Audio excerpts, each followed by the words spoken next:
Paul, many people are concerned about the age bubble and the loss of knowledge within their organisation. What approach have you taken to this? Okay, for me, in terms of knowledge loss, it's risk. It's a risk issue to my mind. It's about mitigating the risk of when good people leave an organisation, they leave with very effective knowledge in their heads, and that risk needs to be mitigated.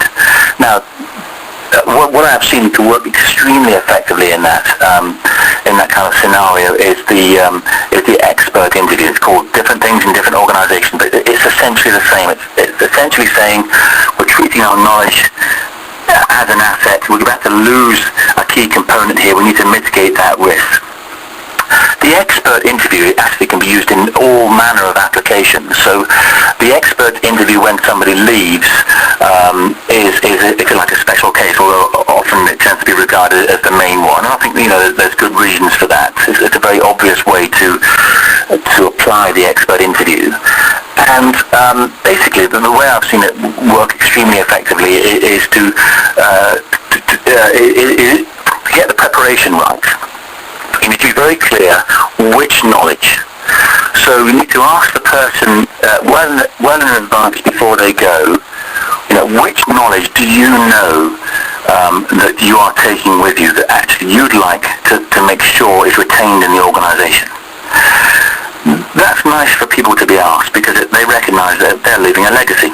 It also, increases their value. They're able to say, wait a minute, there's something important here. I'm being regarded as something important, somebody important, and what I know is important. So basically, you get a list of topics from the individual who's departing that they know they would like to leave behind. Similarly, it's very important that you ask the people that they work with and others around them are saying, that this individual is leaving the organisation in a few weeks.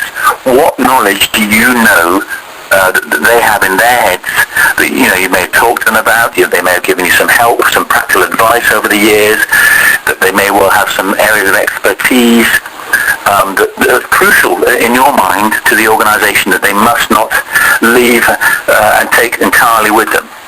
So you end up with another list of topics from those others around them, around the individual.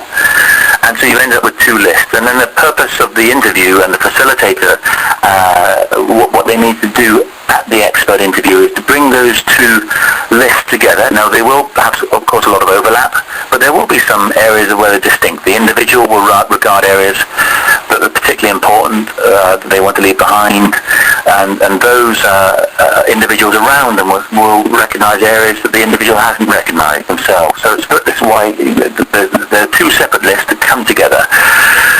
The facilitator then uses that list of topics to structure the agenda of the expert interview, and the expert interview can take anything from an hour or two to a day or two. It goes through the interview process, packaging up the knowledge using a mixture of open and closed questions typically from the interviewee to capture their advice and put it down in a very accessible way for future knowledge customers, if you like, of that knowledge supplier once they've gone. So as I say, it's all about risk mitigation. And actually, another point I'd like to add is it's not just the words they say and coaching the interviewee into turning what they know into advice and helping them to articulate what they know. But it's also any key documents or any other artifacts. You make a really powerful knowledge asset out of their advice that can be themed and also linking to artifacts that they got